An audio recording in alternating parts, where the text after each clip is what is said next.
तो नमस्कार मित्रों, आज हम बात करेंगे ग्रुप डी में पूछे जाने वाले एक टॉपिक पदार्थ। ये भी एक प्रकार का टॉपिक है जिससे कई प्रकार के प्रश्न बनते हैं। ये केमिस्ट्री का टॉपिक है। पदार्थ में सबसे पहले पढ़ेंगे हम पंच तत्व। देखो, हमारे संसार में जितनी भी वस्तुएं बनी हैं वो इन पंच तत्वों से मिलकर ही बनी हैं।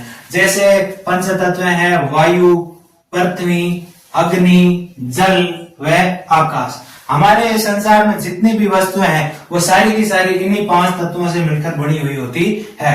ठीक है, हम बात करेंगे पदार्थ। वह सभी वस्तुएं जिनका कुछ द्रव्यमान होता है, वह स्थान घेरती है, उन्हें पदार्थ कहते हैं। यदि कोई वस्तु है वो उसका कुछ न कुछ द्रव्यमान है, चाहे पॉइंटों में भी हो, 0.000 कुछ भी हो, और वो कुछ स्थान घेरती है यानी उसका आयतन होता है, तो वो सभी वस्तुएं पदार्थ कहलाती है।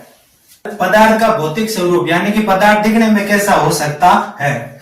सबसे पहले पदार्थ कणों से मिलकर बना होता है। पदार्थ कणों से मिलकर बना होता है।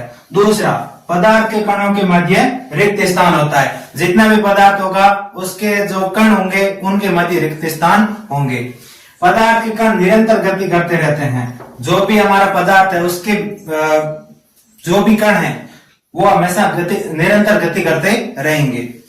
पदार्थ के कण एक दूसरे को आकर्षित करते हैं। देखो, पदार्थ के कण है वो एक दूसरे को आकर्षित नहीं करेंगे तो वो पदार्थ नहीं बनेगा, क्योंकि आकर्षण के कारण वो एक दूसरे से बंध जाते हैं और एक पदार्थ का निर्माण करते हैं। अब हम देखेंगे कि निम्न में से कौन सा पदार्थ है। जैसे कुर्सी है, कुर्सी इसका द्रव्यमान होता है और ये जगह भी घेरती है यानी कि आयतन भी होता है, इसलिए कुर्सी पदार्थ है।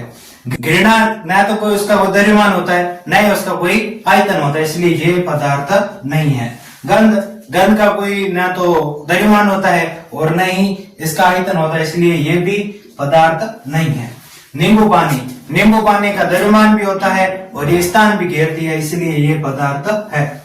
बादाम का द्रव्यमान भी होता है और ये स्थान भी घेरती है, इसलिए बादाम भी पदार्थ है। और विचार का न तो द्रव्यमान होता है और न ही आयतन होता है, इसलिए ये भी पदार्थ नहीं है। इस प्रकार के प्रश्न बनते हैं कि निम्नलिखित में से कौन सा पदार्थ है। वो 4 ऑप्शन में से हमें पदार्थ छांटना पड़ता है। अब हम बात करेंगे पदार्थ की अवस्था के बारे में। पदार्थ की देखो मुख्य रूप से 4 अवस्थाएं होती है। ठोस अवस्था, द्रव्य अवस्था, गैसीय अवस्था और प्लाज्मा। ये अवस्थाएं होती है जिनके कारण हम पदार्थ को अलग अलग प्रकार में देखते हैं। सबसे पहली अवस्था है हमारे पास ठोस अवस्था। पदार्थ की वह अवस्था जिसमें वस्तु का आकार और आयतन दोनों निश्चित होते हैं, यानी कि किसी भी वस्तु का आकार एक समान रहेगा और उसका आयतन समान रहता है, यानी कि उसको किसी भी बर्तन में रखेंगे तो वो उतनी जगह घेरेगी जितनी उसका आकृति है। यानी अब हम बात करते हैं ठोस अवस्था के कुछ महत्वपूर्ण बिंदु। पदार्थ के कणों के मध्य रिक्त स्थान बिल्कुल कम होता है। जिस प्रकार से आप आकृति देख रहे हैं इसके मध्य हमें अलग अलग कण नजर आ रहे हैं। इस कणों के मध्य देखेंगे तो हमें रिक्त स्थान न के बराबर नजर आएगा। दूसरा बिंदु है आकार निश्चित है। ठोस अवस्था में जो भी वस्तु होगी उसका आकार हमेशा निश्चित होगा। तीसरा बिंदु, बाह्य बल लगाने पर वस्तु टूट सकती है, इसका आकार नहीं बदलेगा, इसलिए इन्हें दृढ़ वस्तु भी कहते हैं। यानी कि ठोस अवस्था में जो वस्तु उसे दृढ़ भी कहा जाता है। और नगण्य सपीड्यता, यानी कि उसको हम नगण्य सपीड्यता यानी उसके बाद दाब लगाएंगे, दाब लगाने पर उसका आयतन कम या फिर आयतन नहीं बदलेगा, उसको हम कहते हैं नगण्य संपीड्यता। लेकिन इसका एक दूसरा पहलू भी है। जैसे हमारे पास रबर बैंड है, ये तो आकृति भी बदलता है, इसको हम खींचते हैं तो ये आकृति भी बदलता है, तो फिर ये ठोस अवस्था में कैसे है। देखो, रबर बैंड बाह्य बल लगाने पर आकार बदलता है पर बल हटाने पर पुनः आकार ग्रहण कर लेता है, यानी कि आकार उसका हम बाह्य बल लगाने के कारण बदल रहा है, न कि वो अपना नेचुरल आकृति बदलता है। इसलिए इसको ठोस अवस्था में रखा गया है। दूसरा, शक्कर या नमक अगर हम उनको फैलाएंगे तो हमारी हथेली पर आराम से फैल जाएगा, तो लेकिन उसको ठोस अवस्था में क्यों कहा जाता है। ठोस अवस्था में कहने के कारण उनके कण जो होते हैं वो आकार में निश्चित होते हैं, यानी कि क्रिस्टलों का आकार नहीं बदलता है। यानी कि जो भी हमारे शक्कर है, नमक है, दाल है, उनके कण होंगे वो कण हमेशा उसी आकृति में बने रहेंगे, चाहे वो पूरे हाथ पर फैल क्यों न जाए। उन क्रिस्टलों यानी कि उनके कणों के कारण इसको ठोस अवस्था में रखा जाता है। स्पंज, जो स्पंज हम दबाते हैं तो फिर वो उसकी आकृति चेंज हो जाती है, फिर भी ये ठोस है। क्यों? क्योंकि इनमें छोटे छोटे छिद्र होते हैं, जब बल लगाते हैं तो हवा बाहर आ जाती है जिससे उनका आकार बदलता है। लेकिन उससे हम हाथ हटाएंगे तो हवा फिर उन छिद्रों में भर जाएगी और आकृति वही हो जाएगी जो पहले थी। यह भी एक बाह्य बल के कारण होता है, इसलिए इसको भी ठोस अवस्था की कैटेगरी में रखा जाता है। अब हम बात करेंगे पदार्थ की दूसरी अवस्था जिसे द्रव अवस्था कहते हैं। पदार्थ की वह अवस्था जिसमें वस्तु का आकार तो बदलता है लेकिन आयतन निश्चित रहता है।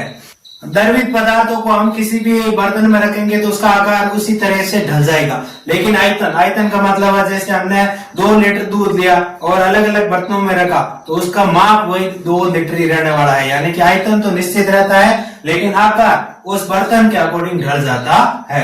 यहाँ पर अब हम बात करेंगे द्रव्य अवस्था के कुछ महत्वपूर्ण बिंदुओं के बारे में।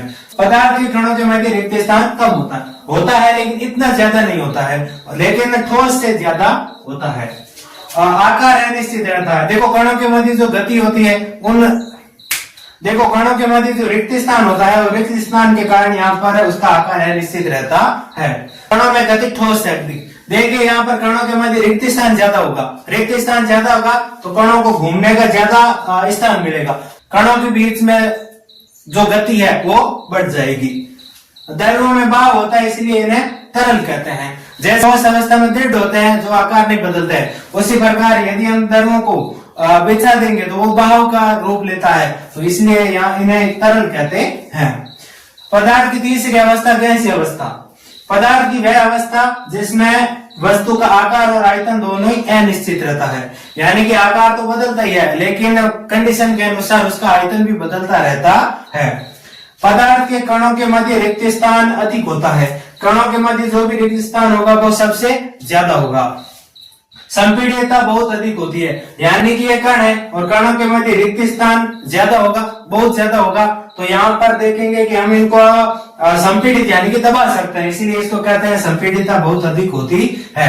हमने ध्यान दिया होगा जो हमारे घरों में गैस आती है जो एलपीजी होती है, वो गैस हमेशा सिलेंडर में दबी हुई भरी हुई होती है। कभी भी सिलेंडर में से जो रेगुलेटर है उसको चालू करके देखने पर अचानक वो गैस बाहर आती है।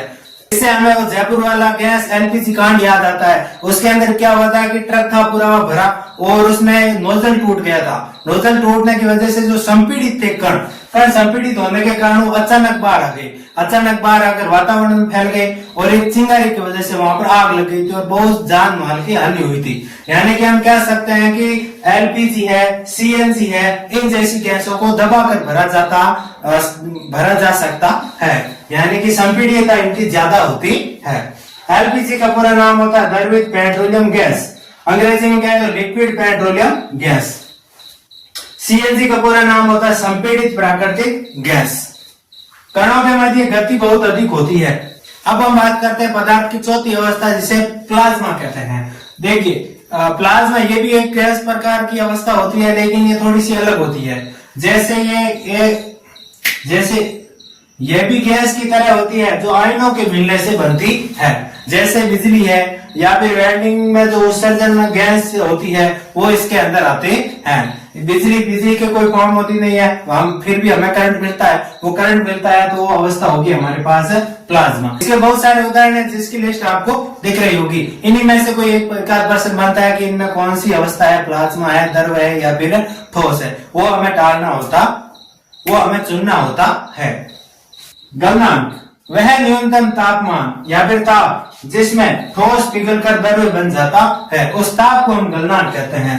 बर्फ का गलनांक होता है 273.15 केल्विन, जहाँ पे इसको डिग्री सेल्सियस में लेके तो होता है 0 डिग्री सेल्सियस।